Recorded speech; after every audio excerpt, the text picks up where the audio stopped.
ದೇಶದಲ್ಲಿ ಹಿಂದೂಗಳಿಗಿಂತ ಮುಸ್ಲಿಮರೇ ಹೆಚ್ಚಾಗ್ತಿದ್ದಾರಾ? ಯಾವ ಸ್ವರೂಪದಲ್ಲಿ ಇಲ್ಲಿ ಜನಸಂಖ್ಯೆಯ ಆಧಾರದ ಲೆಕ್ಕಾಚಾರಗಳು ನಡೆದಿದ್ದಾವೆ? ಎಲೆಕ್ಷನ್ ಹೊತ್ತಲ್ಲೇ ಧರ್ಮಾಧಾರಿತ ವರದಿ ಬಂದಿದ್ಯಾಕೆ? ಇದೇ ಇಂದಿನ ಅಖಾಡ. ಮುಸ್ಲಿಂ ಲೆಕ್ಕವು ಮತ ಲೆಕ್ಕವು.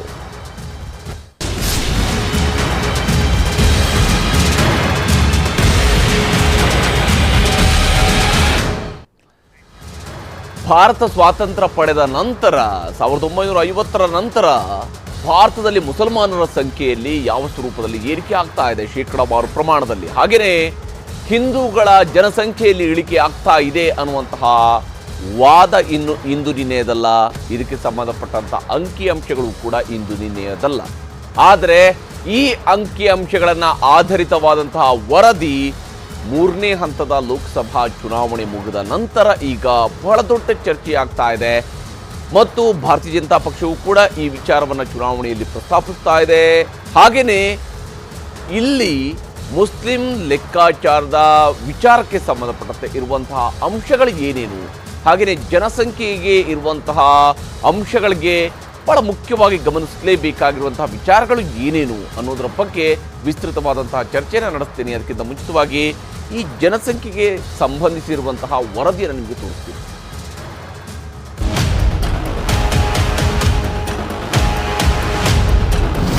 ಲೋಕಸಭೆ ಚುನಾವಣೆ ಕ್ಯಾಂಪೇನ್ನ ಸ್ವರೂಪ, ಅಜೆಂಡಾವೇ ಬದಲಾಗಿ ಹೋಗಿದೆ.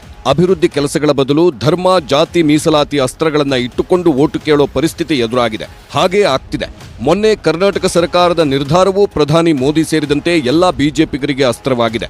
ಒಬಿಸಿ ಸಮುದಾಯದ ಮೀಸಲಾತಿಯನ್ನ ರದ್ದು ಮಾಡಿ ಅದನ್ನ ಮುಸ್ಲಿಮರಿಗೆ ನೀಡಲಾಗ್ತಿದೆ ಎಂದು ಹೇಳಿಕೊಂಡೇ ಎಲ್ಲಾ ಕಡೆ ಪ್ರಚಾರ ಮಾಡಲಾಗ್ತಿದೆ. ಇದೆಲ್ಲವೂ ಆಗುತ್ತಲೇ ಇವತ್ತು ಮೋದಿ ಸರ್ಕಾರ ಧರ್ಮಾಧಾರಿತ ಜನಸಂಖ್ಯೆ ವರದಿ ರಿಲೀಸ್ ಮಾಡಿದೆ. ದೇಶದಲ್ಲಿ ಹಿಂದೂಗಳಿಗಿಂತ ಮುಸ್ಲಿಮರ ಜನಸಂಖ್ಯೆಯೇ ಹೆಚ್ಚಾಗ್ತಿದೆ ಎಂದೇ ಈ ವರದಿ ಹೇಳುತ್ತಿದೆ.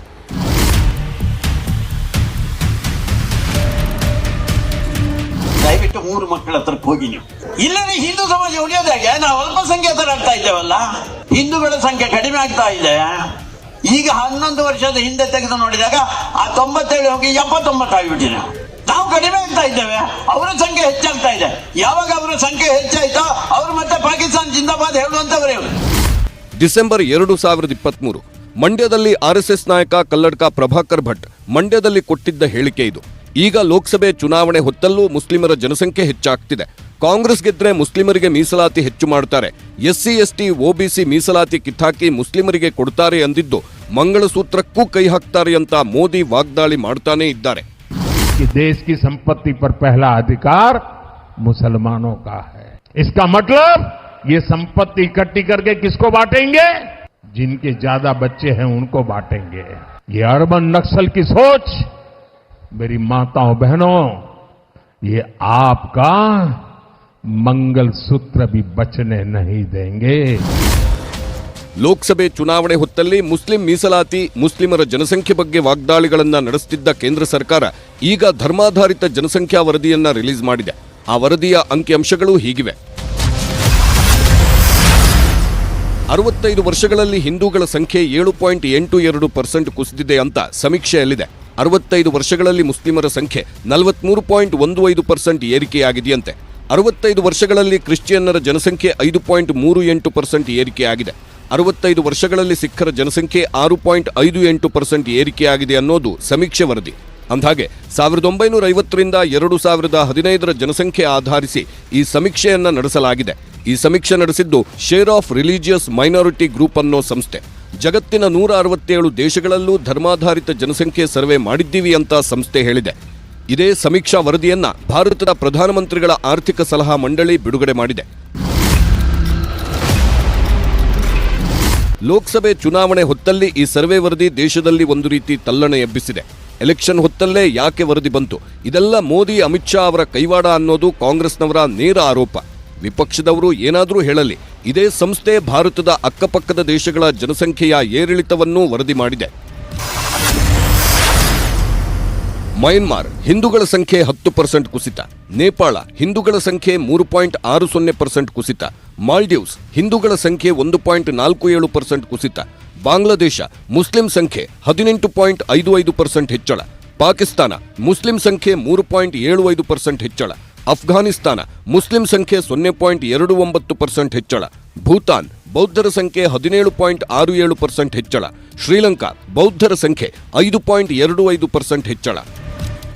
ಲೋಕಸಭೆ ಚುನಾವಣೆ ಹೊತ್ತಲ್ಲಿ ಹಿಂದೂಗಳ ಮತಬ್ಯಾಂಕ್ ಭದ್ರಪಡಿಸಿಕೊಳ್ಳೋಕೆ ಈ ವರದಿ ಬಿಡುಗಡೆ ಅನ್ನೋದು ಇಂಡಿಯಾ ಕೂಟದ ನೇರ ಆರೋಪ ಏನಾದರೂ ಇರಲಿ, ಜನಸಂಖ್ಯೆಯಲ್ಲಿ ಹಿಂದೂಗಳ ಪ್ರಮಾಣ ಕಡಿಮೆಯಾಗಿರುವುದು ನಿಜ ಅನ್ನೋದು ಬಿಜೆಪಿಯವರ ಗಟ್ಟಿವಾದ.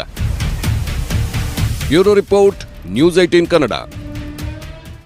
ಎಸ್, ಇಲ್ಲಿ ಲೋಕಸಭೆ ಚುನಾವಣೆಯ ಸಂದರ್ಭದಲ್ಲಿನೇ ಪ್ರಧಾನಮಂತ್ರಿಗಳ ಆರ್ಥಿಕ ಸಲಹಾ ಸಮಿತಿ ಕೊಟ್ಟಿರುವಂತಹ ಈ ಒಂದು ರಿಲೀಸ್ ಮಾಡಿರುವಂತಹ ಈ ಒಂದು ಮಾಹಿತಿ ಇದೆಯಲ್ಲ, ಬಹುಶಃ ಇದರಲ್ಲಿ 1950ರಿಂದ 2015ರವರೆಗಿನ ಮುಸಲ್ಮಾನರ ಅಂಕಿಅಂಶ, ಹಿಂದೂಗಳ ಅಂಕಿಅಂಶ, ಕ್ರಿಶ್ಚಿಯನ್ನರ ಅಂಕಿಅಂಶ, ಸಿಖ್ಖರ ಅಂಕಿಅಂಶ, ಹೀಗೆ ಧರ್ಮಾಧಾರಿತವಾಗಿರುವಂಥ ಅಂಕಿಅಂಶಗಳ ಉಲ್ಲೇಖವೂ ಕೂಡ ಸಿಗುತ್ತೆ. ಆದರೆ ಬಹಳ ಮುಖ್ಯವಾಗಿ ಗಮನಿಸಬೇಕಾಗಿರುವಂಥ ಅಂಶ ಏನಂದರೆ, ನಮ್ಮ ದೇಶದಲ್ಲಿ ಜನಸಂಖ್ಯೆಗೆ ಸಂಬಂಧಪಟ್ಟಂತೆ ಪ್ರತಿ 10 ವರ್ಷಗಳಿಗೆ ಒಮ್ಮೆ ಜನಗಣತಿಯನ್ನು ನಡೆಸಲಾಗುತ್ತೆ.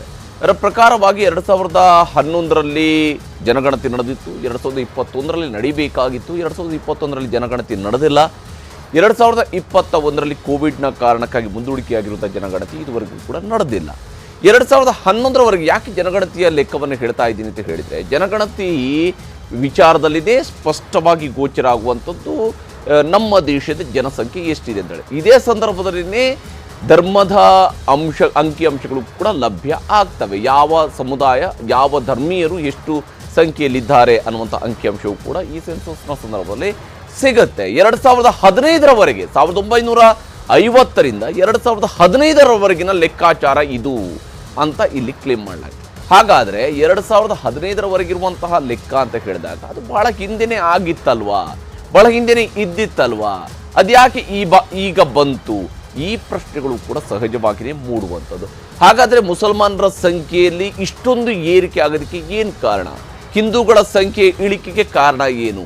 ಇದರಲ್ಲಿ ಮತಾಂತರ ಇದೆಯಾ, ಅಥವಾ ಇದರಲ್ಲಿ ಏನು ಕುಟುಂಬ ಕಲ್ಯಾಣ ಯೋಜನೆಗಳು ಕಾರಣ ಆಗಿದಾವ?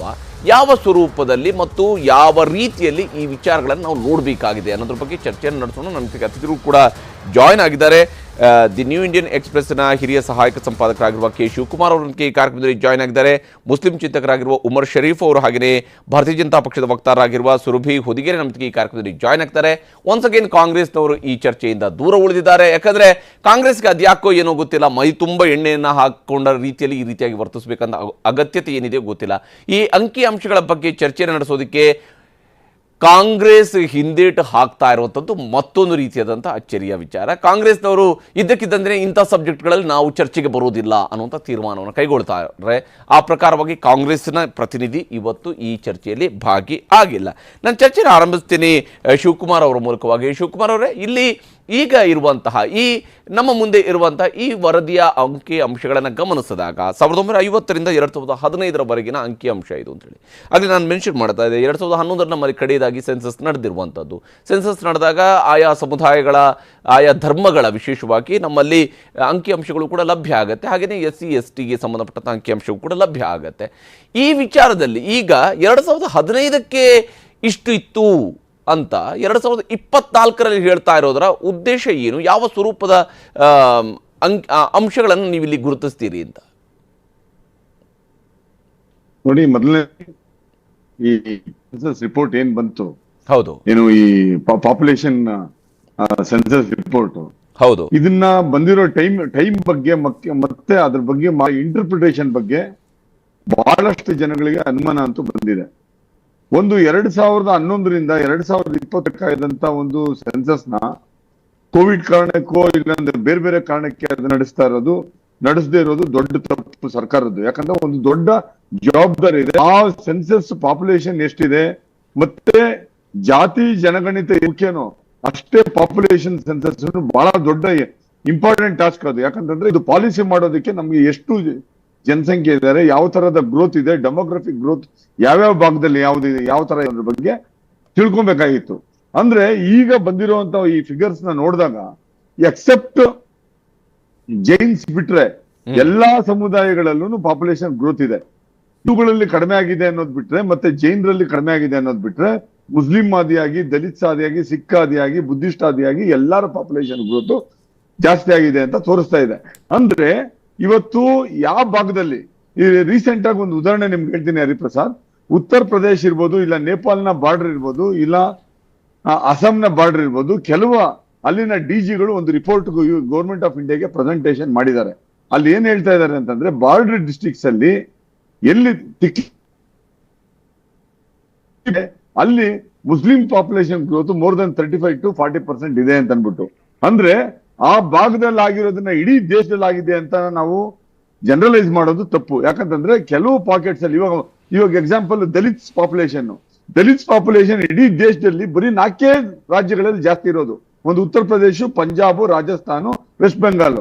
ಅದನ್ನ ಬಿಟ್ಟಿದ ತಕ್ಷಣ ದಲಿತರ ಪಾಪ್ಯುಲೇಷನ್ ಇಡೀ ದೇಶದಲ್ಲಿ ಜಾಸ್ತಿ ಇದೆ ಅಂತ. ಅಲ್ಲಿ ಲಕ್ಷದ್ವೀಪ್ ಇರ್ಬೋದು, ನಾಗಾಲ್ಯಾಂಡ್ ಇರ್ಬೋದು, ಅಂಡಮಾನ್ ಇರ್ಬೋದು, ಅಲ್ಲಿ ದಲಿತರು ಇಲ್ಲೇ ಇಲ್ಲ.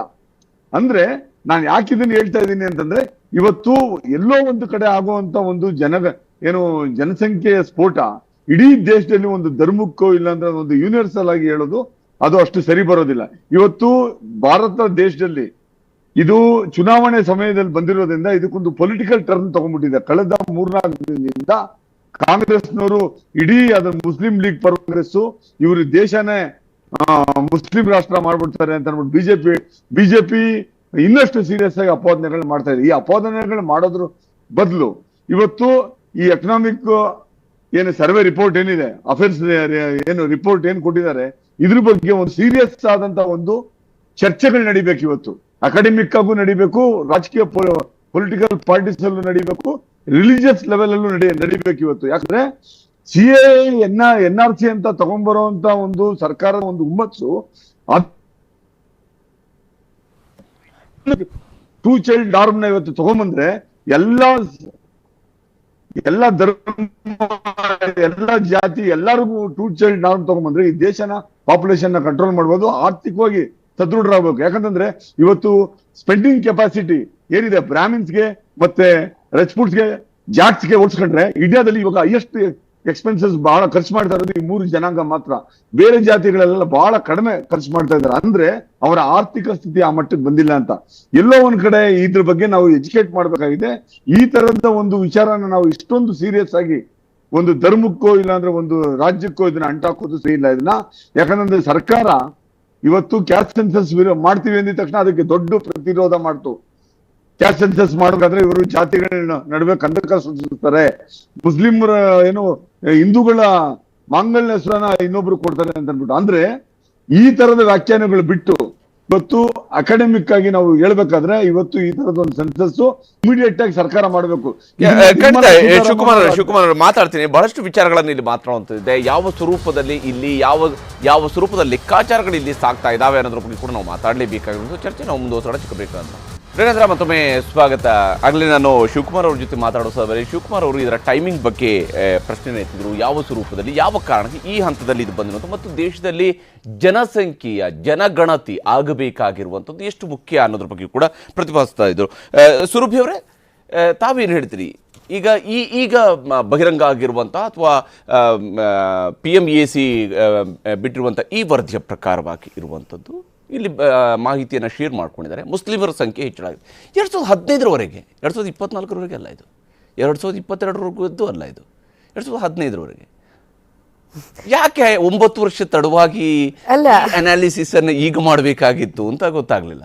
ಮೊದಲನೇದಾಗಿ ಇದು ಆಕಸ್ಮಿಕವಾಗಿ ಎಲೆಕ್ಷನ್ ಟೈಮಿಗೆ ಬಂದಿರೋದು ಹೊರತು ಇದನ್ನ ಎಲೆಕ್ಷನ್ ಟೈಮಲ್ಲೇ ಬಿಡುಗಡೆ ಮಾಡಬೇಕು ಅಂತ ಅವರು ಮೆಥಡಾಲಜಿನ ಮತ್ತು ಅವ್ರದ್ದು ರಿವ್ಯೂ ಪ್ರಾಸೆಸ್ಸನ್ನು ಸೆಟ್ ಮಾಡ್ಕೊಳ್ಳೋದಕ್ಕಾಗಲ್ಲ. ಒಂದು ಅಕಾಡೆಮಿಕ್ ಪೇಪರ್ ಬರೀಬೇಕಾದಾಗ ಅದು ಒಂದು it's a descriptive analysis. It's not it is an analysis of 167 countries, cross country analysis ಮಾಡಿರೋದು ಈ ಪೇಪರಲ್ಲಿ. EAC ಬಹಳಷ್ಟು ಈ ಥರ ಪೇಪರ್ಸು ರಿಸರ್ಚ್ ಓರಿಯೆಂಟೆಡ್ ಪೇಪರ್ನ ರಿಲೀಸ್ ಮಾಡುತ್ತೆ. ಈ ಒಂದು ಟಾಪಿಕ್ಕನ್ನು ಯಾಕೆ ಪೊಲಿಟಿಕಲ್ ಆಗಿ ಎಲೆಕ್ಷನಿಗೆ ಇದು ಯಾವುದೂ ಅಲ್ಲ, ಅದು ಒಂದು ರಿಸರ್ಚ್ ಪ್ರಾಸೆಸ್ ನಡ್ಕೊಂಡು ಹೋಗಿದೆ ಅಷ್ಟೇ. ನೋಡಿ, ನೀವು ಒಂದು ಪೇಪರ್ ಬರಿಬೇಕು ಅಂದರೆ ಕರೆಕ್ಟಾಗಿ ನಮಗೆ ಆ ಎಲೆಕ್ಷನ್ ಟೈಮಲ್ಲಿ ಆ ಥರ ಟಾಪಿಕ್ ಬರುತ್ತೆ, ಆ ಥರ ಇಶ್ಯೂ ಆಗುತ್ತೆ, ಆವಾಗ ನಾವು ಅದನ್ನು ರಿಲೀಸ್ ಮಾಡ್ತೀವಿ ಅಂತ ಹೇಳೋದು ಹೇಗೆ ಸಾಧ್ಯ? ಇದು months together they would have worked on this. ಅಲ್ವಾ? ಅವ್ರದ್ದೇ ಆದಂತಹ ಡೇಟಾ ಕಲೆಕ್ಷನ್ ಮೆಥಡಾಲಜಿ ಇರುತ್ತೆ. ಆಮೇಲೆ ನೀವು ಏನಕ್ಕೆ ಇದು 1950 2015 ಅಂತ ಕೇಳ್ತೀರಾ, ಬಹಳಷ್ಟು ಪ್ರೈವೇಟ್ ರಿಸರ್ಚ್ ಸ್ಟಡೀಸು ತಗೊಂಡಿರೋವಂಥ ಡೇಟಾ ಅದು. ಇದು ಒಂದು ಆ ಡೇಟಾ ಮೇಲೆ ಸೆಕೆಂಡ್ರಿ ರಿಸರ್ಚ್ ಥರ ಮಾಡಿರೋವಂಥದ್ದು. ದಿಸ್ ಇಸ್ ನಾಟ್ ಜಾತಿ ಗಣತಿ ಅಥವಾ ಇದ್ರ ಗಣತಿ ಅಲ್ಲ. ಸೊ ಅದು ಅವೈಲೇಬಲ್ ಡೇಟಾ ಇರೋದ್ರ ಮೇಲೆ ಪ್ಯೂರ್ ರಿಸರ್ಚ್ ಮಾಡಿರೋವಂಥದ್ದು, ಅದನ್ನು 2015 ತನಕ ಇಸ್ ಮೈ ಅಂಡರ್ಸ್ಟ್ಯಾಂಡಿಂಗ್. ಸೊ ಹಾಗಾಗಿ ಇದರಲ್ಲಿ ಏನೇ ಒಂದು ಚುನಾವಣಾ ಮತ್ತು ಎಲೆಕ್ಷನ್ ಪ್ರಕಾರವಾಗಿ ಅಥವಾ ಯಾವುದೇ ಒಂದು ರಾಜಕೀಯವಾದಂತಹ ಆಂಗಲ್ ಇಲ್ಲ. ಇವಾಗ ಸ್ಟಡಿ ಬಗ್ಗೆನೇ ಬರೋಣ ಒಂದೆರಡು ನಿಮಿಷ. ಏನು ಅಂದರೆ ತೋರಿಸಿರುವಂಥದ್ದು ಈ ಸ್ಟಡಿ, ಆ್ಯಂಡ್ ನೋಡಿ ಯಾವುದೇ ಆದಂಥ ಅಕಾಡೆಮಿಕ್ ಸ್ಟಡಿನಲ್ಲಿ ಬಹಳಷ್ಟು ಫೋಕಸ್ ಏರಿಯಾಸ್ ಇರುತ್ತೆ, ಒಂದಿಷ್ಟು ಔಟ್ ಆಫ್ ಸ್ಕೋಪ್ ಅಂತ ಇರುತ್ತೆ. ಇನ್ಫ್ಯಾಕ್ಟ್ ಬರ್ದಾಗ what is out of scope of the study ಅಂತಾನು ಹೇಳ್ತಾರೆ. ಇದರಲ್ಲಿ ಅವರು ಸ್ಟಡಿ ಮಾಡಿರುವಂಥದ್ದು ಆ ಮೆಜಾರಿಟಿ ಅಂತ ಹೇಗೆ ಡೆಫಿನಿಷನ್ ಅನ್ನ they have borrowed, they have not come up with definition ಅಲ್ಲ, ಮೆಜಾರಿಟಿ ಅಂತ ಡೆಫಿನಿಷನ್ ಬಾರೋ ಮಾಡಿರುವಂಥದ್ದು. ಯಾವ ಥರ changes to that majority minority ಆಗತ್ತೆ ಅಂತ ನೋಡ್ಕೊಂಡು ಬಂದಿರೋದು. ಬಹಳಷ್ಟು ದೇಶಗಳಲ್ಲಿ ಬಹಳಷ್ಟು ಟ್ರೆಂಡ್ಸ್ ಅನ್ನ ಅನಲೈಸ್ ಮಾಡಿದ್ದಾರೆ. ಭಾರತದಲ್ಲಿ ಒಂದಿಷ್ಟು ಟ್ರೆಂಡ್ಸ್ ಅನ್ನ ಅನಲೈಸ್ ಮಾಡಿ ಅದನ್ನ ಏನಾಗೋಗಿದೆ ಅಂದ್ರೆ ಆ ಒಂದು ಲೈನ್ ಅನ್ನು ತಗೊಂಡ್ಬಿಟ್ಟು ನಾವು ಅದನ್ನ ಹೇಳಿ ಹೇಳಿ ಹೇಳಿ ಹೇಳ್ತಾ ಇದ್ದೀವಿ. ಹೌದು, ಇಟ್ಸ್ ನಾಟ್. ಅಂಡ್ ಏನಕ್ಕೆ ಅಂತ ನಾವು ತನಿಖೆ ಮಾಡಬೇಕು. ಅದು ಸಮಾಜ ಅದನ್ನು ಚರ್ಚೆ ಮಾಡೋದು ಬೇರೆ ವಿಷಯ. ಇವಾಗ ನೀವು across the world majority population ಕಡಿಮೆ ಆಗ್ತಾ ಇದೆ ಅಂತ ಹೇಳ್ತಾ ಇದ್ದಾರೆ.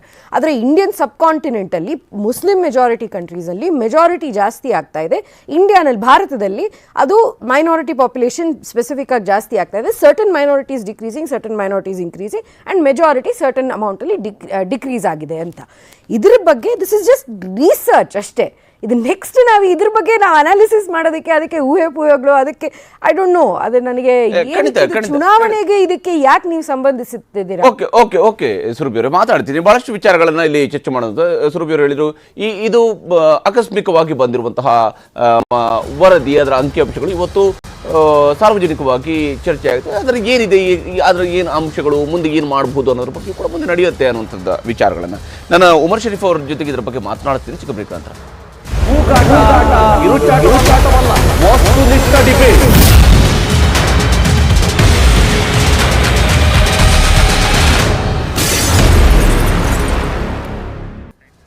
ರವೀಂದ್ರ, ಮತ್ತೊಮ್ಮೆ ಸ್ವಾಗತ. ನಾನು ಚರ್ಚೆಯನ್ನು ಮುಂದುವರಿಸಿದ್ದೀನಿ. ಉಮರ್ ಶರೀಫ್ ಅವರು ಮಾತನಾಡ್ತೀನಿ. ಅದಕ್ಕಿಂತ ಮುಂಚಿತವಾಗಿ ಇಲ್ಲಿ ಯಾವ ಸ್ವರೂಪದಲ್ಲಿ ಈ ಗಣತಿ, ಜಾತಿ ಗಣತಿಯ ವಿಚಾರಗಳಿಗೆ ಸಂಬಂಧಪಟ್ಟಂತೆಯೂ ಕೂಡ ಇದುವರೆಗೆ ಒಂದು ಫೈಟ್ ನಡೆದಿದೆ ಮತ್ತು ಈ ವರದಿಯ ನಂತರ ಏನೇನು ಬೆಳವಣಿಗೆಗಳು ನಡೀತಾ ಇದ್ದಾವೆ ಅನ್ನೋದ್ರ ಬಗ್ಗೆ ಒಂದು ಸಣ್ಣ ವರದಿ ನಿಮಗೆ ತೋರಿಸ್ತೀನಿ.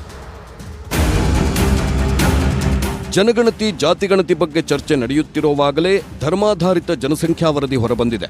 ಇದೀಗ ಈ ವರದಿ ಬಗ್ಗೆಯೂ ಭಾರೀ ಚರ್ಚೆ ಆಗ್ತಿದೆ. ಒಬಿಸಿ ಮೀಸಲಾತಿಯನ್ನು ಮುಸ್ಲಿಮರಿಗೆ ಕೊಡೋ ನಿರ್ಧಾರ ಮಾಡಿದೆ ಕರ್ನಾಟಕ ಸರ್ಕಾರ ಎಂದೇ ಟೀಕೆ ಮಾಡಲಾಗ್ತಿತ್ತು. ಚುನಾವಣೆ ನಡೆಯೋ ದಿನಗಳಲ್ಲಂತೂ ಬಿಜೆಪಿಗೆ ಇದೇ ಅಸ್ತ್ರವಾಗಿತ್ತು. ಈಗಲೂ ಕೂಡ ಕಾಂಗ್ರೆಸ್ ಅನ್ನ ಟೀಕೆ ಮಾಡಿದೆ ಬಿಜೆಪಿ ಟೀಮ್.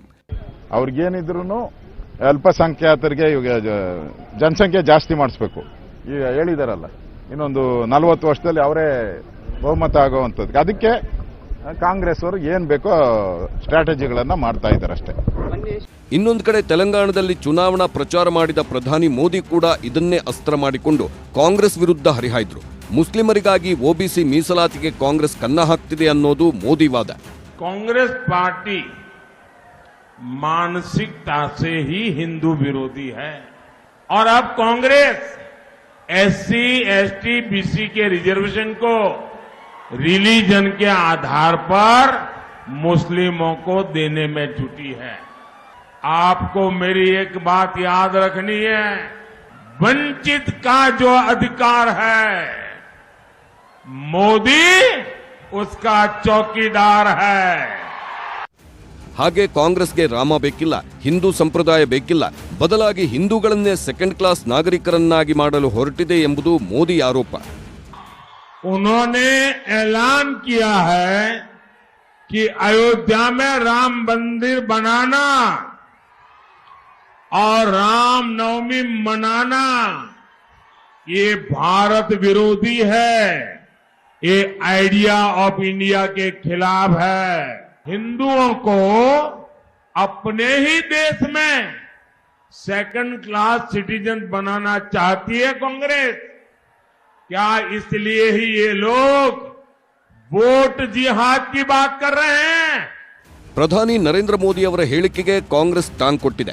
ಪ್ರಧಾನಮಂತ್ರಿಗಳೇ, ನೀವು ಹೇಳಿಕೆ ನೀಡುವುದನ್ನ ನಿಲ್ಲಿಸಿ, ಜಾತಿ ಎಣಿಕೆಗೆ ಸಂಬಂಧಿಸಿದ ಈ 3 ಪ್ರಶ್ನೆಗಳಿಗೆ ಉತ್ತರಿಸಿ ಎಂದು ಸವಾಲು ಹಾಕಿದ್ದಾರೆ ಕಾಂಗ್ರೆಸ್ ನಾಯಕ ಜೈರಾಮ್ ರಮೇಶ್.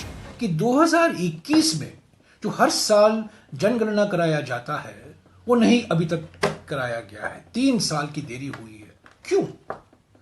दूसरा सवाल यह है, सामाजिक आर्थिक जाति जनगणना, इसके खिलाफ प्रधानमंत्री क्यों है? इस पर उन्होंने अपनी चुप्पी क्यों नहीं तोड़ी है? 2011 में मनमोहन सिंह जी की सरकार ने करवाया था और जाति जानकारी जो हासिल की गई थी आज भी प्रकाशित नहीं हुआ है. क्या प्रधानमंत्री चाहते हैं कि एक अप टू डेट सामाजिक आर्थिक जनगणना हो या नहीं? यही सवाल है. और तीसरा सवाल यह है कि 50% आरक्षण की सीमा जो तय किया गया है सुप्रीम कोर्ट द्वारा अनुसूचित जाति, अनुसूचित जनजाति और पिछड़े वर्गों के लिए, क्या प्रधानमंत्री जी इसको हटाएंगे कि नहीं? ಹೀಗೆ ಧರ್ಮ ಜಾತಿಯೇ ಇದೀಗ ಚುನಾವಣಾ ಅಖಾಡದ ಅಜೆಂಡಾ ಆಗಿದ್ದು ವಿಪರ್ಯಾಸ. Bureau report, news 18.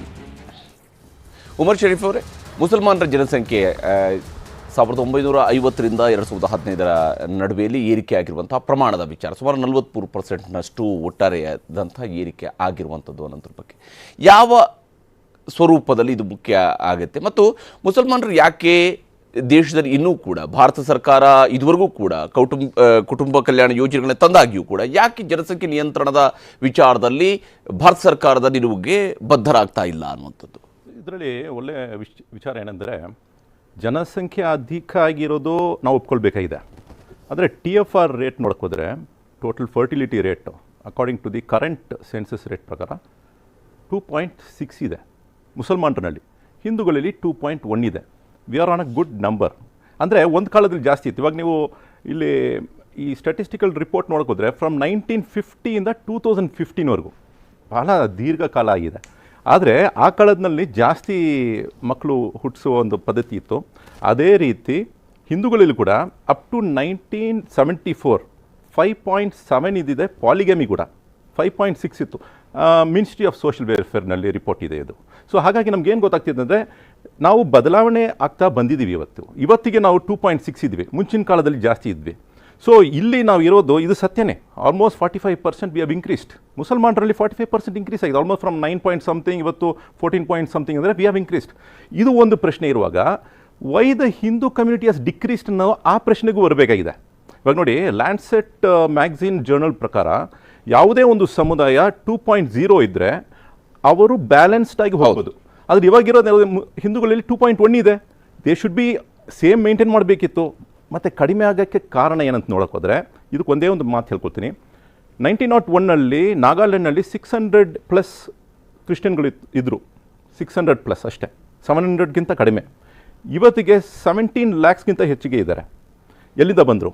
85% R Christians ಇನ್ ನಾಗಾಲ್ಯಾಂಡ್ ಕನ್ವರ್ಟ್ ಆಗಿದ್ದಾರೆ. ಆದಿವಾಸಿಗಳು ಕನ್ವರ್ಟ್ ಆಗಿದ್ದಾರೆ. ಅದೇ ರೀತಿ ತಮಿಳ್ನಾಡಿನಲ್ಲಿ ನೋಡಿದ್ರೆ 1981ನಲ್ಲಿ ಒಂದು ಇಡೀ ಒಂದು ಗ್ರಾಮ, ಮೀನಾಕ್ಷಿಪುರಂ, ತಿರುನಲ್ವೇಲಿ ಆ ಕಡೆ ಇಡೀ ಗ್ರಾಮ ಬಂದು ದಲಿತ ಸಮುದಾಯದವರು ಮುಸಲ್ಮಾನಾದರು. ಇದರ ಬಗ್ಗೆ ಚರ್ಚೆನೂ ಆಯಿತು. ವಾಜಪೇಯಿ ಅವರು ಮತ್ತು ಅದ್ವಾನಿ ಅವರು ಅಲ್ಲಿ ಹೋಗ್ಬಿಟ್ಟು ಇದನ್ನು ನೀವು ನೋಡಬೇಕಾಗಿರುತ್ತೆ, ಎಲ್ಲಿಂದನೋ ಪೆಟ್ರೋಲ್ ಡಾಲರ್ಸ್ ಬರ್ತಿದೆ, ಅದ್ರ ಮೂಲಕ ಇಲ್ಲಿ ಕನ್ವರ್ಷನ್ ಆಗ್ತಿದೆ ಅಂತ ಒಂದು ಅಲಿಗೇಷನ್ ಕೂಡ ಮಾಡಿದ್ರು. ಬಟ್ ಇದೆಲ್ಲ ನಡೀತಿದೆ, ಕನ್ವರ್ಷನ್ ಜಾಸ್ತಿ ಆಗ್ತಿದೆ. ನೋಡಿ, ಇಲ್ಲಿ ಕಡಿಮೆ ಆಗೋಕ್ಕೆ ಬೇರೆ ಏನು ಕಾರಣ? ಮತ್ತು ಹಿಂದೂ ಸಮುದಾಯದವರು ಕ್ರಿಶ್ಚಿಯನ್ಸ್ ಆಗ್ತಿದ್ದಾರೆ, ಹಿಂದೂ ಸಮುದಾಯದವರು ಮುಸಲ್ಮಾನ್ ಆಗ್ತಿದ್ದಾರೆ. ಮತ್ತು ಅದೇ ರೀತಿಯಲ್ಲಿ ಹಿಂದೂಗಳು ತಮ್ಮನ್ನು ಹಿಂದೂ ಅಂತ ಗುರುತುಪಡಿಸೋಕ್ಕೂ ಅವರು ಹಿಂಜರಿಗ್ತಾ ಇದ್ದಾರೆ. ಕೆಲವರು ನಾವು ಏತಿಸ್ಟು, ನಮ್ಗೆ ಬೇಕಾಗಿಲ್ಲ, ನಮ್ಗೆ ಧರ್ಮ ಬಂದು ಬೇಕಾಗಿಲ್ಲ ಅಂತ ಹೇಳುವ ಸಮುದಾಯ ಕೂಡ ಹಿಂದೂಗಳಲ್ಲಿ ಜಾಸ್ತಿ ಇದ್ದಾರೆ. ಸೊ ಹಾಗಾಗಿ ಒಂದು ಕಡೆ ನಾವು ನೋಡಬೇಕಾಗಿರುವಾಗ ಮುಸಲ್ಮಾನರಲ್ಲಿ ಯಾಕೆ ಜಾಸ್ತಿ ಆಗ್ತಿದ್ದಾರೆ ಅದೊಂದು ಪ್ರಶ್ನೆ, ಹಿಂದೂಗಳಲ್ಲಿ ಯಾಕೆ ಕಡಿಮೆ ಆಗ್ತಿದ್ದಾರೆ. ಇವಾಗ ಹಿಂದೂಗಳಲ್ಲಿ ಯಾರಾದರೂ ಕ್ರಿಶ್ಚಿಯಾನಿಟಿ ಕನ್ವರ್ಟ್ ಆದರೂ ಕೂಡ ಅಲ್ಲಿ ಕಡಿಮೆ ಆಗುತ್ತೆ. It is not that because Muslims are increasing Hindus will come down, ಹಂಗೇನಿಲ್ಲ. So we have to discuss on 2 issues. ಒಂದು ಇದರಲ್ಲಿ ನಾನು ಹೇಳ್ಕೊಂಡ್ರೆ, ನಮ್ಮ ಪೂರ್ವಜರು ನೋಡೋದಾದ್ರೆ, ನಮ್ಮ ಪೂರ್ವಜರು ಹಿಂದೂಗಳು, ಇದು ಎಷ್ಟೋ ಬಾರಿ ಹೇಳಿದ್ದೇನೆ. ಇಂಡಿಯಾನಲ್ಲಿ ಇರತಕ್ಕಂಥ, ಯಾಕೆ ಭಾರತದಲ್ಲಿ ಇರೋ ಮತ್ತು ಅಖಂಡ ಭಾರತದಲ್ಲಿ ಇರತಕ್ಕಂಥ ಎಲ್ಲರೂ ಕೂಡ ಒಂದು ಕಾಲದಲ್ಲಿ ಈ ಮಣ್ಣಿನ ಮಕ್ಕಳೇ. ಅದರಲ್ಲಿ ಬೇಕಂದ್ರೆ ಒಂದು 5% ಬೇಕಾದ್ರೆ ಅರಬ್ಸ್ ಇರ್ಬೋದು, ಇಲ್ಲ ಒಂದು 2% ಟರ್ಕ್ಸ್ ಇರ್ಬೋದು.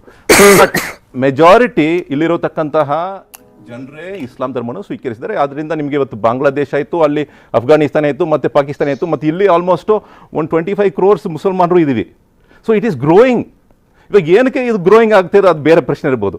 ಬಟ್ ಇದನ್ನು ಇಟ್ಕೊಂಡು ನಾವು ಏನು ಮಾಡೋಕ್ಕಾಗತ್ತೆ? ಆ ಚರ್ಚೆಗೆ ಬರುವಾಗ we have to culture the ಮುಸ್ಲಿಮ್ಸನ್ನು ಒಂದು ಮೇನ್ ಸ್ಟ್ರೀಮ್ ಮುಖ್ಯವಾಹಿನಿಗೆ ತರಬೇಕಾಗಿರೋದು ನಮ್ಮ ಕರ್ತವ್ಯ ಇದೆ. ಇಲ್ಲಿ ಅನ್ಎಜುಕೇಟೆಡ್ ಇರಬಾರ್ದು, ಮತ್ತು ಸ್ಲಮ್ಸ್ನಲ್ಲಿ ಅಲ್ಲಿ ಒಂಥರ ಗಿಟೋಯಿಸೇಷನ್ ಆಗಬಾರ್ದು. ಎಲ್ಲರೂ ಒಂದು ರೀತಿಯಲ್ಲಿ ಜೀವನ ಮಾಡುವ ಒಂದು ಲೈಫ್ ಸ್ಟೈಲ್ ಇದೆಲ್ಲ, ಶೈಲಿ ಇದೆಲ್ಲ, ಎಲ್ಲರೂ ಒಂದಾಗ್ಬಿಟ್ರೆ ಭಾರತೀಯ ಅಂತ ನಾನು ಗುರುತು ಮಾಡ್ಕೊಂಡ್ಬಿಟ್ರೆ ಇನ್ನೂ ಸುಲಭ ಆಗುತ್ತೆ. ಒಂದೇ ಒಂದು ಮಾತು ಹೇಳಿ ಮುಗಿಸ್ತೀನಿ. ತಮಿಳ್ನಾಡಿನಲ್ಲಿ ಉಮರ್ ಶರೀಫ್ ಯಾರಂತ ಕೇಳಿದ್ರೆ ನಾನು ಅವರು ತಮಿಳನ್ ಅಂತಲೇ ಫಸ್ಟು ಹೇಳ್ಕೊಳ್ಳೋದು. ನಾನು ಒಂದು ತಮಿಳನ್ ಅಂದರೆ ತಮಿಳ್ ಭಾಷೆ ನಾನು ಬಿಟ್ಕೊಡೋಕ್ಕಾಗಲ್ಲ. ಇವತ್ತು ನಮ್ಮ ಮನೆಯಲ್ಲಿ ನಾನು ಮಾತಾಡೋದು ತಮಿಳ್ ಭಾಷೆ. ಯಾರಾದ್ರು ತಮಿಳ್ ಬಗ್ಗೆ ಮಾತಾಡಿದ್ರೆ ನನಗೆ ಇಷ್ಟ ಆಗುತ್ತೆ. ಇವಾಗ ನಾನು ಯಾವ ಊರಿನವ್ರು ಅಂದರೆ ನಾನು ಕನ್ನಡಿಗ ಅಂತ ಅದನ್ನು ಗುರುತುಪಡಿಸ್ತೀನಿ. ನಾನೊಬ್ಬ ಕನ್ನಡಿಗ ಅಂತ ಹೆಮ್ಮೆ ಪಡುವನು. ಸೊ ಈ ಒಂದು ಫೀಲಿಂಗ್ ನನಗೆ ಕೂಡ ಮಾತಾಡುವಾಗ ಇವರು ಅದೇನ ಹೇಳಿದರು, ಭಾರತೀಯ ಮುಸಲ್ಮಾನರು they have to integrate very well. ನಾವು ಇಂಟಿಗ್ರೇಟ್ ಮಾಡಬೇಕಾಗಿ ನಮ್ಮಲ್ಲಿ ಒಂದು ಡ್ಯೂಟಿ ಇದೆ. ಅದನ್ನು ಮಾಡಬೇಕಂದ್ರೆ we need the collaboration with the government of the day. ಯಾವುದೇ ಒಂದು ಗೌರ್ಮೆಂಟ್ ಆಗಲಿ, ಸರ್ಕಾರ ಇರಲಿ, ಅದು BJP-ಯಲ್ಲಿ ಕಾಂಗ್ರೆಸ್ಸಲ್ಲಿ ಕೈ ಜೋಡಿಸ್ಕೊಂಡು ಮುಸಲ್ಮಾನರನ್ನ ಒಂದು ಮೇನ್ ಸ್ಟ್ರೀಮ್ ತರಕ್ಕೆ ನಾವು ಏನು ಮಾಡಬೇಕಾಗಿದೆ? ಎಜುಕೇಷನಲ್ಲಿ ಮತ್ತು ಇಂದು ಸೋಷಿಯಲ್ ಫೋರಮ್, ಎಕನಾಮಿಕ್ ಫೋರಮ್ ಎಲ್ಲನೂ ತರಬೇಕಾಗಿರೋದು. Muslims contribution to the industries ಬಹಳ ಇದೆ. ಎಲ್ಲಿ ನೋಡಿ 3% ಬ್ರಾಹ್ಮಿನ್ ಕಮ್ಯುನಿಟಿ ಇರ್ಬೋದು, 2% ಜೈನ್ ಕಮ್ಯುನಿಟಿ ಇರ್ಬೋದು, ಮತ್ತು 2% ಸಿಖ್ ಕಮ್ಯುನಿಟಿ ಇರ್ಬೋದು. ಒಳ್ಳೆ ಇಂಟೆಲೆಕ್ಚುಯಲ್ಸ್ ಇದ್ದಾರೆ, ಅಲ್ಲಿ ಬಂದು ಕಂಪನಿ ಸ್ಟಾರ್ಟ್ ಮಾಡೋರು ಇದ್ದಾರೆ. ಇಲ್ಲಿ ನಮ್ಮಲ್ಲಿ ಏನಿದ್ದಾರೆ ಅಂದರೆ ಅಧಿಕವಾದ ಜನರು ಕೆಲಸ ಮಾಡೋದು, ಅಂದರೆ ಬ್ಲೂ ಕಲರ್ ಜಾಬ್ ಮಾಡೋರು, ಫ್ಯಾಕ್ಟ್ರಿನೊಳಗೆ ಕೆಲಸ ಮಾಡೋರು ಅಧಿಕವಾಗಿ. ಅರೌಂಡ್ 70% ನಮ್ಮ ಸಮುದಾಯದವರು ಬ್ಲೂ ಕಲರ್ ಜಾಬನ್ನು ಫ್ಯಾಕ್ಟ್ರಿನಲ್ಲಿ ಮಾಡೋರಾಗಿದ್ದೀವಿ. ಸೊ ಹಾಗಾಗಿ ಇಂಥವ್ರು ಬೇಕಾಗಿದೆ. 60 to 70% according to area lorry drivers ಮುಸಲ್ಮಾನರು ಇದ್ದಾರೆ. Yes, so blue colour job ಮಾಡೋರು ನಮ್ಮ ಸಮುದಾಯದಲ್ಲಿ ಇರೋರು ನಮ್ಮ ದೇಶಕ್ಕೆ ಬೇಕಾಗಿದೆ. ಎಸ್, ಖಂಡಿತ ಉಮರ್ ಶರೀಫ್ ಅವರೇ. ಇಲ್ಲಿ ಆದರೆ ಶಿವಕುಮಾರ್ ಅವರೇ, ಇಲ್ಲಿ ಇರುವಂಥದ್ದು ಹಿಂದೂಗಳನ್ನ ಅವರ ದೇಶದಲ್ಲಿನೇ, ಅಂದರೆ ನಮ್ಮ ದೇಶದಲ್ಲಿನೇ ಸೆಕೆಂಡ್ ಕ್ಲಾಸ್ ಸಿಟಿಸನ್ ಥರ ಮಾಡುವಂಥದ್ದಕ್ಕೂ ಕೂಡ ಹೊರಟಿದ್ದಾರೆ ಕಾಂಗ್ರೆಸ್ನವರು ಅನ್ನುವಂಥ ಆಪಾದನೆಯೂ ಕೂಡ ಇದರ ಬೆನ್ನಲ್ಲೇ ಬರ್ತಾ ಇರುವಂಥದ್ದು. ಹಾಗಾದರೆ ಇಲ್ಲಿ ಈ ವರದಿಗಳು, ಇಂತಹ ವರದಿಗಳ ಮೂಲಕವಾಗಿ ಅದರ ಪಾಸಿಟಿವ್ ಅಂಶಗಳನ್ನು ಯಾವ ರೀತಿಯಾಗಿ ತೆಗೆದುಕೊಳ್ಬೇಕು ಅಥವಾ ಅದರ ನೆಗೆಟಿವ್ ಅಂಶಗಳನ್ನು ಮಾತ್ರ ತಗೊಳ್ಬೇಕಾ, ಹೆಂಗೆ ಅಂತ ನೋಡಿ. ಫಸ್ಟ್ ಆಫ್ ಆಲ್, ಇದು ಹಿಂದೂಗಳನ್ನ ಎರಡನೇ ದರ್ಜೆ ಪ್ರಜೆಗಳು ಮಾಡ್ತೀವಿ ಅನ್ನೋದ್ರ ಬಗ್ಗೆ ಆರ್ಗ್ಯುಮೆಂಟ್ ನಾನು ಒಪ್ಪೋದಿಲ್ಲ. ಯಾಕಂದ್ರೆ 70% of the population is Hindu dominated population in this country. 78% ಅಂದ್ರೆ ಹಿಂದೂಗಳು ಬಹುಸಂಖ್ಯಾತರಾಗೇನೆ ಇನ್ನೂ ಇದ್ದಾರೆ. ಇದು ಹಿಂದೂಗಳ ಡಾಮಿನೆಂಟ್ ಕಂಟ್ರಿ ಆಗಿದೆ. ಇದು ಪೊಲಿಟಿಕಲ್ ಕನ್ಸಂಪ್ಷನ್ಸ್ಗೆ ಈ ತರದ ಆರ್ಗ್ಯುಮೆಂಟ್, ಈ ತರದ ಅಲಿಗೇಷನ್ಸ್ ಎಲೆಕ್ಷನ್ ಆಗ್ತಾ ಇರೋದ್ರಿಂದ ಯಾರೋ ಒಂದು ಪೊಲಿಟಿಕಲ್ ಪಾರ್ಟಿಯವರು ಆ ತರದ ಒಂದು ವ್ಯಾಖ್ಯಾನ ಮಾಡಿರ್ಬೋದು. ಅದು ನಾನು ಒಪ್ಪೋದಿಲ್ಲ. ಒಂದು ಅಂದ್ರೆ ಈಗ ಅವ್ರು ಹೇಳ್ದಂಗೆ ದಿ ಫರ್ಟಿಲಿಟಿ ರೇಟ್ ಈಗ ನಾವು ಏನ್ ಅಬ್ಸರ್ವ್ ಮಾಡ್ತಾ ಇದೀವಿ, ಮುಸ್ಲಿಮ್ಸ್ ಅಲ್ಲಿ 1% ಕಡಿಮೆ ಆಗಿದೆ, 0.7% ಹಿಂದೂಗಳಲ್ಲಿ ಕಡಿಮೆ ಆಗಿದೆ. ಅಂದ್ರೆ ಈ ನಿರ್ಮಲಾ ಸೀತಾರಾಮನ್ ಅವರು ಈ ಸಾರಿ ಬಜೆಟ್ ನ ನೀವು ಏನಾದ್ರು ರೆಫರ್ ಮಾಡಿದ್ರೆ ಅಲ್ಲಿ ಅವ್ರು ಹೇಳ್ತಾರೆ ಈ ತರ ಒಂದು demographic population increase in population ಬಗ್ಗೆ ಮತ್ತೆ ಡೆಮೋಗ್ರಫಿಕ್ ಚೇಂಜಸ್ ಬಗ್ಗೆ ನಾವು ಒಂದು ಕಮಿಟಿ ಮಾಡ್ತಾ ಇದೀವಿ. ಆ ಹೈ ಪವರ್ ಕಮಿಟಿ ಅದನ್ನ ಸ್ಟಡಿ ಮಾಡ್ಕೊಂಡು ನಮ್ಮ ಪಾರ್ಲಿಮೆಂಟ್ಗೆ ಅದನ್ನ ಟೇಬಲ್ ಮಾಡುತ್ತೆ ರಿಪೋರ್ಟ್ ಅಂತ. ಯಾಕಂದ್ರೆ ದೇ ಆರ್ ಅವೈಟಿಂಗ್. ಯಾಕಂದ್ರೆ ಈಗ ಕಮಿಟಿ ಮಾಡಿದ್ದಾರೆ, ಆ ರಿಪೋರ್ಟ್ ಏನ್ ಬರುತ್ತೆ ಅಂತ ನಾವು ನೋಡ್ಬೇಕು ಫಸ್ಟ್. ಒಂದು. ಎರಡನೇದಾಗಿ ಈಗ ಟೆಂಡೆನ್ಸಿ ನೋಡಿದ್ರೆ ನೀವು ಸದರ್ನ್ ಕರ್ನಾಟಕ ಅಲ್ಲಿ, ಸೌತ್ ಇಂಡಿಯಾದಲ್ಲಿ ತಮಿಳ್ನಾಡು ಇರ್ಬೋದು, ಕೇರಳ ಇರ್ಬೋದು, ಕರ್ನಾಟಕ ಇರ್ಬೋದು, ಇಲ್ಲೆಲ್ಲ ಪಾಪ್ಯುಲೇಷನ್ ಕಡಿಮೆ ಆಗ್ತಾ ಇದೆ. ಇದು ಹೆಂಗ್ ಗೊತ್ತಾಗುತ್ತೆ ಅಂತಂದ್ರೆ ಡಿಲಿಮಿಟೇಷನ್ ಪ್ರೋಸೆಸ್ ಏನ್ ಸ್ಟಾರ್ಟ್ ಆಗ್ತಾ ಇದೆ. ಈ ಡಿಲಿಮಿಟೇಷನ್ ಪ್ರೋಸೆಸ್ ಅಲ್ಲಿ ಕರ್ನಾಟಕ ರಾಜ್ಯದಿಂದ ಒಂದು 2 ಸೀಟು, ಕೇರಳದಿಂದ ತಮಿಳುನಾಡಿಂದ ಒಂದು 4 ಸೀಟು, ಈ ತರ ಕಡಿಮೆ ಆಗ್ತಿದೆ. ಅಂದ್ರೆ ಸದರ್ನ್ ಸ್ಟೇಟ್ಸ್ ಅಲ್ಲಿ ಎಲ್ಲಿ ಲಿಟ್ರಸಿ ಇದೆ, ಎಜುಕೇಶನ್ ಎಲ್ಲಿತ್ತು, ಅಲ್ಲಿ ಎಲ್ಲಾ ಧರ್ಮದವರು ಇವತ್ತು ಪಾಪ್ಯುಲೇಷನ್ ಕಂಟ್ರೋಲ್ ಮಾಡ್ತಾ ಇದಾರೆ. ಏನು 2 ಚೈಲ್ಡ್ ನಾರ್ಮ್ ಇರ್ಬೋದು, ಫ್ಯಾಮಿಲಿ ಪ್ಲಾನಿಂಗ್ ಇರ್ಬೋದು, ಇದನ್ನ ಅಡಾಪ್ಟ್ ಮಾಡ್ಕೊಳ್ತಾ ಇರ್ಬೋದು. ಹಿಂದೂಗಳು ಬಹುಸಂಖ್ಯಾತರು ವಿದ್ಯಾವಂತರಾಗಿರೋದ್ರಿಂದ ಅದನ್ನ ಮಾಡ್ಕೊಳ್ತಾ ಇರ್ಬೋದು. ಆದ್ರೆ ಬಿಹಾರ ಅಂತ ರಾಜ್ಯದಲ್ಲಿ, ಉತ್ತರ ಪ್ರದೇಶ ಅಂತ ರಾಜ್ಯಗಳಲ್ಲಿ ಸೀಟುಗಳು ಪ್ರಮಾಣವಾಗಿ ಒಂದು 23 ಸೀಟು 30 ಸೀಟು ಜಾಸ್ತಿ ಆಗ್ತಾ ಇದೆ ಲೋಕಸಭೆಗೆ ಅಂತಂದಿದ ತಕ್ಷಣ ಅಲ್ಲಿ ಪಾಪ್ಯುಲೇಷನ್ ಜಾಸ್ತಿ ಆಗಿದೆ ಅಂತ. ಅಲ್ಲಿ ಸೀಟ್ ಜಾಸ್ತಿ ಆಗುವಾಗ ಈ ಪ್ರಶ್ನೆ ಬರ್ತಾ ಇಲ್ಲ, ಯಾಕೆ ಈ ಸೀಟ್ ಜಾಸ್ತಿ ಆಗ್ತಾ ಇದೆ, ಯಾವ ಪಾಪ್ಯುಲೇಷನ್ ಜಾಸ್ತಿ ಆಗ್ತಾ ಇದೆ, ಇದನ್ನೆಲ್ಲ ನೋಡ್ಬೇಕು. ಯಾಕಂದ್ರೆ they may be politically they will be gaining, no doubt. North Indians northern states may gain, but southern states will be losing. ಅಂದ್ರೆ ಇಲ್ಲಿ ಹೇಳಂಗೆ ಇನ್ಕ್ಲೂಸಿವ್ ಗ್ರೋತ್ ಬಗ್ಗೆ ನಾವು ಕಾನ್ಸಂಟ್ರೇಟ್ ಎಜುಕೇಟ್ ಮಾಡ್ಬೇಕು ಇವತ್ತು. ಯಾಕಂದ್ರೆ ಬಹಳಷ್ಟು ರಿಪೋರ್ಟ್ಸ್ ಬಂದಿದಾವೆ, ಸಂಚಾರ್ ಕಮಿಟಿ ರಿಪೋರ್ಟ್ ಇಂದ ಹಿಡಿದು ಬೇರೆ ಬೇರೆ ಟೈಮಲ್ಲಿ ಬೇರೆ ಬೇರೆ ರಿಪೋರ್ಟ್ಗಳು ಬಂದಿರೋದ್ರಿಂದ ಅವ್ರನ್ನ ಲಿಟ್ರಸಿ ರೇಟ್ ಇರ್ಬೋದು, ಅವರ ಎಕನಾಮಿಕ್ ಸ್ಟೇಟಸ್ ಇರ್ಬೋದು, ಈ ತರದ ಒಂದು ಪ್ರೋಗ್ರಾಮ್ಸ್ ನ ಫೋಕಸ್ ಮಾಡಿ ಅವ್ರನ್ನ ಸೆಗ್ರಿಗೇಟ್ ಮಾಡೋದು. ಅಂದ್ರೆ ಈ ಸರ್ಕಾರ ಹಂಗ್ ಮಾಡ್ತಾ ಅಂತ ನಾನು ಹೇಳ್ತಾ ಇಲ್ಲ, ಅಂದ್ರೆ ಇನ್ನಷ್ಟು ಫೋಕಸ್ ಮಾಡಿ ಇದು ಮಾಡಿದ್ರೆ ಮಾತ್ರ ಇದನ್ನ ಕಂಟ್ರೋಲ್ ಮಾಡಕ್ ಸಾಧ್ಯ. ಇಲ್ಲ ಅಂತಂದ್ರೆ ಈ ತರದ ಒಂದು ಡಿವೈಡ್ ಇನ್ನೂ ಮುಂದಿನ ದಿನಗಳಲ್ಲಿ ಬಹಳ ಸೀರಿಯಸ್ ಪ್ರಾಬ್ಲಮ್ಸ್ ಕ್ರಿಯೇಟ್ ಆಗುತ್ತೆ. ಯಾಕಂತಂದ್ರೆ ಈ ನಾವು ಪಾಪ್ಯುಲೇಷನ್ ಮಾತ್ರ ನೋಡ್ತಾ ಇದೀರಿ, ಅಲ್ಲಿ ಬೇರೆ ಬೇರೆ ಪ್ಯಾರಾಮೀಟರ್ಸ್ ನ ನೋಡ್ಬೇಕು, ಹೆಲ್ತ್ ನೋಡ್ಬೇಕು, ಕ್ರೈಮ್ ರೇಟ್ ನೋಡ್ಬೇಕು, ಈ ತರದ ಎಲ್ಲಾ ಬಹಳ ದೊಡ್ಡ.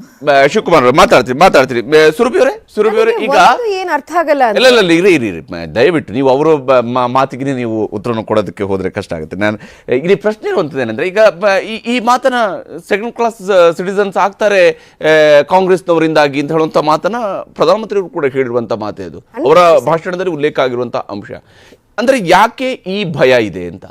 ಯಾಕೆ ಅಂದರೆ ಯಾವಾಗ 1947 ದೇಶ ವಿಭಜನೆ ಆಯಿತು, ಪಾಕಿಸ್ತಾನ ಬಾಂಗ್ಲಾದೇಶ್ ಮತ್ತು ಭಾರತ ಅಂತ ಆಯಿತು, ಪಾಕಿಸ್ತಾನ ಮತ್ತು ಬಾಂಗ್ಲಾದೇಶು ವೆರಿ ಕ್ಲಿಯರ್ ಆಗಿ we will have particular state religion ಅಂತ ಹೇಳಿದ್ರು. ಭಾರತದಲ್ಲಿ ಆ ಸ್ಟೇಟ್ ರಿಲಿಜನ್ ಅಂತ ಹೇಳಲಿಲ್ಲ. ಫಸ್ಟ್ ಆ್ಯಂಡ್ ಫಾರ್ಮೋಸ್ಟ್ ಹಿಂದೂ ಧರ್ಮದ ರಿಲಿಜನ್ ಅನ್ನೋ ಒಂದು ಕಾನ್ಸೆಪ್ಟ್ ಇದೆಯಲ್ಲ, ಅದು ಹಿಂದೂ ಧರ್ಮದ ಆರ್ಗನೈಸ್ ರಿಲಿಜನ್ ಅಂತ ಹೇಳೋದಕ್ಕಾಗೋದಿಲ್ಲ. ಬಹಳ ಬೇರೆ ಬೇರೆ ಥರದ ಒಂದು ಅಂಡರ್ಸ್ಟ್ಯಾಂಡಿಂಗ್ ಆಫ್ ಧರ್ಮ ನಮಗಿರುವಂಥದ್ದು. ಎನಿವೆ, ಆ ವಿಭಜನೆ ಆದಾಗ ಎಲ್ಲ ದೇಶಗಳಲ್ಲೂ ಬಹಳಷ್ಟು ಧರ್ಮಗಳು ತನ್ನ ಸ್ಟೇಟ್ ರಿಲಿಜನ್ ಆಗಿ ಮಾಡ್ಕೊಂಡಿರುವಂಥ ಒಂದು ಸ್ಟೇಟ್ ಒಂದಿದೆ. ಜೂಸ್ಗೆ ಇಸ್ರೇಲ್ ಇದೆ, ಬಹಳಷ್ಟು ಜನ ಮುಸ್ಲಿಂ ಕಂಟ್ರೀಸ್ ಇದೆ, ಬಹಳಷ್ಟು ಜನ ಕ್ರಿಶ್ಚಿಯನ್ ಕಂಟ್ರೀಸ್ ಇದೆ. ಹಿಂದೂಗಳಿಗೆ ಏನು ಅಂತ ಒಂದು ಪ್ರಶ್ನೆ ಬಂತು. ಎರಡನೇದು, CAA ಅಂತ ಲಾ ತರಬೇಕಾದಾಗ ಯಾವಾಗ ಪಾಕಿಸ್ತಾನ, ಅಫ್ಘಾನಿಸ್ತಾನ, ಬಾಂಗ್ಲಾದೇಶ್ ಇಂತಹ ಜಾಗದಲ್ಲಿ ಹಿಂದೂ ಪಾಪ್ಯುಲೇಷನ್ ಕಡಿಮೆ ಆಗ್ತಾ ಇದೆ, ಆ ರೆಫ್ಯೂಜಿ ರಿಲಿಜಿಯಸ್ ಪ್ರಾಸಿಕ್ಯೂಟೆಡ್ ರೆಫ್ಯೂಜೀಸನ್ನ ನಾವು ಭಾರತದಲ್ಲಿ ಕರ್ಕೊಂಡು ಬರಬೇಕು ಅಂದಾಗ ಇದೇ ಸೆಕ್ಯುಲರ್ ಭಾರತದಲ್ಲಿ ನಮಗೆ ಒಂದು ದೊಡ್ಡ ಪ್ರಶ್ನೆ ಆಯಿತು, ಯಾಕೆ ಮಾಡಬೇಕು ಅನ್ನೋದು. ಒಂದಿಷ್ಟು ಜನಕ್ಕೆ, ಅದು ನನ್ನ ಪಕ್ಷದಕ್ಕೆ ಅನ್ನಿಸಿದೇನು ಅಂದರೆ, ಇದು ನಾವು we owe it to the people who believe in this ಅಂತ. ಸೊ ಆ ಪ್ರೊಟೆಸ್ಟ್ನ ಮೀರಿ ಮಾಡ್ತಲ್ಲ ನಮ್ಮ ಪಕ್ಷ. ಆವಾಗ ನಮಗೆ ಅನಿಸಿದ್ದು ಏನು ಅಂದರೆ, ಇಷ್ಟು ವರ್ಷ ಕಾಂಗ್ರೆಸ್ ಪಕ್ಷ ಈ ಒಂದು ವಿಷಯಗಳನ್ನು straight forward face to face accept ಮಾಡ್ಕೊಳ್ಳಲ್ಲ, ಮಾತಾಡೋದಿಲ್ಲ. ಇವತ್ತು ಉಮರ್ ಶರೀಫ್ ಅವರು ಏನು ಹೇಳಿದ್ದಾರೆ, ಆ ಭಾರತೀಯತೆಯ ಏನು ಮೂಲ, ಇದೆಲ್ಲನೂ ಚರ್ಚೆ ಮಾಡೋದಕ್ಕೆ ಕಾಂಗ್ರೆಸ್ ಪಕ್ಷ ಯಾವತ್ತೂ ಮುಂದೆ ಬಂದಿಲ್ಲ. ಅವ್ರು ಏನಕ್ಕೆ ಮುಂದೆ ಬಂದಿರೋದು? ನಮ್ಮ ವೋಟ್ ಬರೋವಂಥದ್ದು ಎಲ್ಲಿಂದ, ನಾವು ಯಾವ ಸಮುದಾಯದಿಂದ ವೋಟ್ ತೊಗೊಳ್ಳೋವಂಥದ್ದು, ನಾವು ಎಷ್ಟು ಪೋಲರೈಸ್ ಮಾಡಿ ವೋಟ್ ತೊಗೊಳ್ಬೋದು, ಈ ಥರ ವಿಷಯಗಳು ಮಾತಾಡಿದ್ದಾರೆ ಹೊರತು ಒಬ್ಬ ಉಮರ್ ಶರೀಫ್, ಒಬ್ಬ ಸುರಭಿ ಹೊದಿಗೆರೆ ಕೂತ್ಕೊಂಡು ಚರ್ಚೆ ಮಾಡೋದಕ್ಕೆ ಯಾವತ್ತೂ ಒಂದು ಪ್ಲ್ಯಾಟ್ಫಾರ್ಮೇ ಇದ್ದಿಲ್ಲ. ಹಾಗಾಗಿ ನನಗನ್ಸೋದು ಏನು ಅಂದರೆ, ಇಂತಹ ಒಂದು ಸ್ಟಡೀಸ್ ಬರೋವಂಥದ್ದು ಒಳ್ಳೆಯದು, ಇಂತಹ ಒಂದು ಚರ್ಚೆಗಳಾಗೋದು ಒಳ್ಳೆಯದು. ಮುಂದೆ ಏನು ಅಂತ ನಮಗೆ ಗೊತ್ತಾಗುತ್ತೆ. ನಾನು ಏನಕ್ಕೆ ನನಗೆ ಅನ್ನಿಸ್ತು, ಅವ್ರು ಮಾತಾಡ್ತಿರ್ಬೇಕಾದಾಗ ನಾರ್ತ್ ಸೌತ್ ಅಂತ ಅಂದಾಗ ಇದು ಬಹಳ ದೊಡ್ಡ ವಿಷಯ ಆಗುತ್ತೆ. ಡಿಲಿಮಿಟೇಷನ್ ಮಾಡಿದಾಗ ಅವ್ರಿಗೆ ಜಾಸ್ತಿ, ಇದರ ಯಾವುದೇ ಸಮುದಾಯದ ಬಗ್ಗೆನೂ ಮಾತಾಡ್ಬೋದು ನಾವು. ಇದು ಪಾಪ್ಯುಲೇಷನ್ ಜಾಸ್ತಿ ಆದರೆ ಹೀಗೆ ವಿ ವಿಲ್ ಫೀಲ್, ಬಟ್ ಅದ್ರ ಮೂಲ ಏನು, ಏನಕ್ಕಿದು, ಯಾಕೆ ನಾವು ಈ ಚರ್ಚೆ ಮಾಡ್ತಾ ಇದ್ದೀವಿ? ಈ ಚರ್ಚೆ ಯಾಕೆ ಮಾಡ್ತಾ ಇದ್ದೀವಿ ಅಂದರೆ, ನಾವೆಲ್ಲರೂ ಒಟ್ಟಿಗೆ ಈ ಭಾರತವನ್ನು ಕಟ್ಟಬೇಕು ಅಂದರೆ ಅದರದ್ದು ವ್ಯಾಲ್ಯೂ ಸಿಸ್ಟಮ್ ನಾವು ಅರ್ಥ ಮಾಡ್ಕೊಳ್ಬೇಕು. ಅದರದ್ದು ಅಲ್ಲಿ ಹೋಗೋಣ. Let us not going to this electoral. Congress ಹೋಗೋದು ಬರೀ ಆ ಎಲೆಕ್ಟೋರಲ್ ಡಿಲಿಮಿಟೇಷನ್ ಆದರೆ ಇವ್ರಿಗೆ ಜಾಸ್ತಿ ಪವರ್ ಬರುತ್ತೆ, ಈ ಪೊಲಿಟಿಕಲ್. ನೋ, ದೇಶ ಮುಂದೆ ಹೋಗಬೇಕು ಅಂದರೆ ನಾವೆಲ್ಲರೂ ಯೋಚನೆ ಮಾಡಬೇಕಾಗಿರೋದು ನಮ್ಮ ಮೂಲ ಏನು ಅನ್ನೋದನ್ನ. ಓಕೆ ಇಲ್ಲಿ ಉಮರ್ ಶರೀಫ್ ಅವರೇ, ಲಾಸ್ಟ್ ಪಾಯಿಂಟ್ ತಾವೇನಿರ್ತೀರಿ? Irrespective of what religion is, ನಮ್ಮ ಧರ್ಮ ಏನೇ ಇರ್ಬೋದು, ಭಾರತೀಯ ಎಂಬ ಒಂದು ಗುರುತನ್ನು ನಾವು ಇಟ್ಕೊಂಡ್ರೆ ಸಮಸ್ಯೆಗೆ ಪರಿಹಾರ ಸಿಗುತ್ತೆ. ಎಲ್ಲರೂ ನಾನು Muslim, yes I mean Indian Muslim tag ಮಾಡ್ಕೊಳ್ಬೇಕು. ನಾನೊಬ್ಬ ಕ್ರಿಶ್ಚಿಯನ್ ಅಂತ ಹೇಳಿದ್ರೆ ನಾನೊಬ್ಬ ಇಂಡಿಯನ್ ಕ್ರಿಶ್ಚಿಯನ್ ಅಂತ ಟ್ಯಾಗ್ ಮಾಡ್ಕೊಳ್ಬೇಕು. ಸೊ ಹಿಂದೂಗಳು ಕೂಡ ಅವರು ನಾನು ಹಿಂದೂ ಅಂತ ಹೇಳ್ಕೊಂಡ್ರೆ ಸಾಕಾಗುತ್ತೆ. ಬಟ್ ಏನಂದರೆ ಇಂಡಿಯನ್ ಅಂತ ಹೇಳ್ಕೊಳ್ಳೋದು ಬೇಕಾಗಿದೆ. ಸೊ ಇದ್ರ ಜೊತೆ ಇನ್ನೊಂದು ಮುಖ್ಯವಾದ ವಿಷಯ ಏನಂದರೆ, ಪಾಪ್ಯುಲೇಷನ್ ಬಂದು ಎಕಾನಮಿಯನ್ನು ಇಂಪ್ರೂವ್ ಮಾಡೋಕ್ಕೆ ಒಂದು ಕಾರಣವಾಗಿದೆ. So India is the 5th largest economy in the world. ಅದರ ಬಗ್ಗೆ ನಾವು ಹೆಮ್ಮೆ ಪಡ್ಬೋದು. The main reason is the population ಕಡಿಮೆ ಆದರೆ, according to the Lancet report, ಇವಾಗ ಹೋಗ್ತಾ ಇದಲ್ಲ ಫ್ರಮ್ ಎಲ್ಲೋ ಒಂದು ಜಾಸ್ತಿ ಕಡೆಯಿಂದ ಇದ್ದು ಇವಾಗ TFR ರೇಟ್ ಕಡಿಮೆ ಬಿದ್ದಿದೆ. 2.6 ಬಂದಿದೆ, 2.1 ಬಂದಿದೆ. 2 ಇದ್ರೆ ಮೇಂಟೈನ್ ಆಗುತ್ತೆ. ಇದಕ್ಕಿಂತ ಕಡಿಮೆ ಆದರೆ 1.3, 1.1 ಎಲ್ಲ ಬಂದುಬಿಟ್ರೆ ಇಂಡಿಯಾ ವಿಲ್ ಫೇಸ್ ಮೇಜರ್ ಕೆಯೋಸ್ ಅಂತ ಹೇಳಿದ್ದಾರೆ. ಸೊ ಅದಕ್ಕೂ ನಾವು ಜಾಗ ಕೊಡಬಾರ್ದು ಅದರಲ್ಲಿ. So we are be very careful. ಯಾಕಂತ ಹೇಳಿದ್ರೆ ಇವಾಗ ಹಿಂಗೆ ಕೆಳಗೆ ಬೀಳ್ತಿದೆ. ಇವಾಗ ನಾವು ಚರ್ಚೆ ಮಾಡೋದು 1950ಇಂದ 2015ನಲ್ಲಿ ನಡೆಯುವ discussion. But already we have come down. So we have to understand, ಇಲ್ಲಿ ಇನ್ನೂ ಕೆಳಗೆ ಬಿದ್ದುಬಿಟ್ರೆ ಕಷ್ಟ ಆಗುತ್ತೆ. ಸೊ ಹಾಗಾಗಿ ಪಾಪ್ಯುಲೇಷನ್ ಕಡಿಮೆ ಮಾಡಬೇಕಂತ, ಅದೇ ಇನ್ನೊಂದು ಮಾತು ಅವ್ರು ಹೇಳಿದ್ರು, ಒಳ್ಳೆ important, urbanisation and education, that will change the system. ಅಂದರೆ ಜಾಸ್ತಿ ಮಕ್ಕಳು ಎಲ್ಲಿ ಜಾಸ್ತಿ ಬೇಕಾಗಿರುತ್ತೆ ಅಂದರೆ ರೂರಲ್ ಸಮುದಾಯದಲ್ಲಿ ವ್ಯವಸಾಯ ಮಾಡೋಕ್ಕೆ ಮಕ್ಕಳು ಜಾಸ್ತಿ ಬೇಕಾಗಿರುತ್ತೆ, ನೋಡ್ಕೊಳ್ಳೋಕ್ಕೆ, ಹೊಳೆಗೆ ಹೋಗೋಕ್ಕೆ ಅದೆಲ್ಲ ಮಾಡೋಕ್ಕೆ. But in the city life maintain ಮಾಡೋಕ್ಕೆ ಕಷ್ಟ ಆಗುತ್ತೆ. 2 ಮಕ್ಕಳು 3 ಮಕ್ಕಳಿಗಿಂತ ಜಾಸ್ತಿ ಎಜುಕೇಷನ್ ಕೊಡೋಕ್ಕೆ ಕಷ್ಟ ಆಗುತ್ತೆ, ಒಂದು ಲೈಫ್ ಸ್ಟೈಲ್ ಮೇಂಟೈನ್ ಮಾಡೋಕ್ಕೆ ಕಷ್ಟ ಆಗುತ್ತೆ. ಸೊ ಆಟೋಮೆಟಿಕ್ಲಿ ಅದು ಕಡಿಮೆ ಆಗುತ್ತೆ. ಸೊ ಪಾಪ್ಯುಲೇಷನ್ ಕಂಟ್ರೋಲ್ನಲ್ಲಿ ಇರಬೇಕಂತ ಒಂದು ಹೆಸರಿನಲ್ಲಿ ಪಾಪ್ಯುಲೇಷನ್ ಡಿಕ್ಲೈನ್ ಆಗಬಾರ್ದು ಅಂತ ನನ್ನ ಎಸ್, ಧನ್ಯವಾದ. ನಮಗೆಲ್ಲರೂ ಕೂಡ ಕಾರ್ಯಕ್ರಮದಲ್ಲಿ ಜಾಯ್ನ್ ಆಗಿ ತಮ್ಮ ಅಭಿಪ್ರಾಯಗಳನ್ನು ಶೇರ್ ಮಾಡ್ಕೊಡೋದಕ್ಕಾಗಿ. ಇದು ಇವತ್ತಿನ ಅಖಾಡ. ನಾಳೆ ಇದೊಂದು ಸಬ್ಜೆಕ್ಟ್ ಮೂಲಕ ಇದ್ರ ಕಡೆಗೆ ಹಾಜರಾಗ್ತೀನಿ. ನಮಸ್ಕಾರ. ವಸ್ತುನಿಷ್ಠ ಡಿಬೇಟ್.